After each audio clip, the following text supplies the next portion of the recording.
Everybody, welcome back with the Purplatypus is the name, and welcome to another Clair Obscur Expedition 33. Kind of an interesting one today. We're not actually going to be in the game at all. Not really a guide, but this is very interesting. So they tweeted out today, or X'd out. I don't know what you call it anymore in terms of verb in it.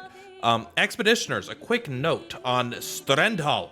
So, in case you don't know, this ability in the game was what people were doing 1 billion damage with. And in fact, in some of my videos, I was doing about 155 million was my best, but I could have doubled that to at least 300 million because there's a skill that doubles your damage. But either way, this ability is bonkers. It one-shots everything in the game, essentially. This and balance changes. We hadn't planned to make any balance changes this early.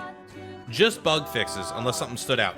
So what I find interesting about this line is that this means that they always plan to make balance changes. With single-player games, you don't know. Sometimes developers don't want to rebalance things for a certain experience. Sometimes if something is totally broken, they'll just let it be totally broken. Like in what Divinity Original Sin, you could like fill a chest, make a chest like 900 pounds, and then use telepathy to like drop it on people, right? So it's like completely breaks the game. But I believe Larian kept it in there in this case. But so they didn't plan to make any changes, but this ability was too strong. They didn't plan to make changes this early, but this ability was just too strong. So they had always planned to make balance changes. They were just going to let the dust settle a little bit first, it seems like. However, this ability is it is bonkers. I just think it's interesting. So they are going to make balance changes, and they might make even more, which I think is good because it means that they can plan a DLC's experience around their balance, you know? I know it could be controversial. I strongly support this. You could always put the game on an easier mode if you want to feel just as overpowered as before, in my opinion. But when this kind of stuff exists, it just kind of... video gamers, there's always that argument, right? Well, if it's too strong, just don't use it. Why are you using a one-shot everything build? It's like, why did they make a one-shot everything build? They obviously didn't intend it. They didn't want it to be that strong. But it's like, I am a video gamer that plays RPGs. I like to min-max to a large extent. Maybe not like perfect, but I like to put effort in. So if I see something strong, I want to use the strong thing. Purposefully shooting myself in the foot and using weak abilities or making my characters suboptimal just to increase the challenge is not something I personally find fun. I just want to play the game the best that I can, and then the game on the hardest difficulty setting to plan for that, basically. So, you know, different philosophies, honestly. I don't care if they don't change it versus if they do change it, but I am happy. I'd prefer that they are changing it. So they said the reason is actually it was underwhelming in most of development. So in their mind, this ability was really weak. And so they buffed it right when the game was about to come out, and they overdid it. I believe it does 25x damage of like whatever your 25 times your attack stat. So obviously it is insane. I'll show you some mods coming up here in a second here. But they overdid it. So it overshadowed most other options. I would say literally every other option I used.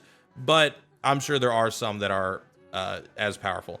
We still want you to be able to break the game, and you absolutely still can, but this ability was making it too easy. So what's important is you are probably still going to be able to one-shot stuff, but it's not going to be as simple as just use this ability and then one-shot stuff. You'll have to use a little bit of effort, is what it sounds like. You've got one more day to enjoy it in its current state, in its current form, and set some wild records. The adjustment will be included in our first full hotfix set. Going live tomorrow. The patch will roll out on Steam first and other platforms will follow. After the change, it'll still be a strong single target skill with great synergy potential, just more in line with everything else. So they are nerfing it, but it will be stronger. Also, they posted her crying, which I think is funny. It looks like she has one arm, like we removed her arm or something like that. It's kind of a funny picture to post with it. So I'm curious, do you think what other balance changes do you think are coming? Do you think they're gonna do any other balance changes, or do you think that this is specifically the only thing they're doing? They're just doing mostly bugs and hotfix stuff, and then they're gonna nerf this ability. I think that this might be the only significant balance change right now.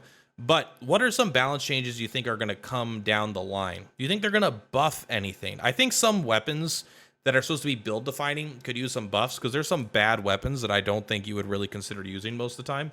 And then there's probably some weaker skills, but I haven't used all the skills a bunch to know if things need buffs, but I am kind of curious what you think is going to get nerfed as well. So yeah, what do you think about this direction for the game? They're making balance changes to a single player game.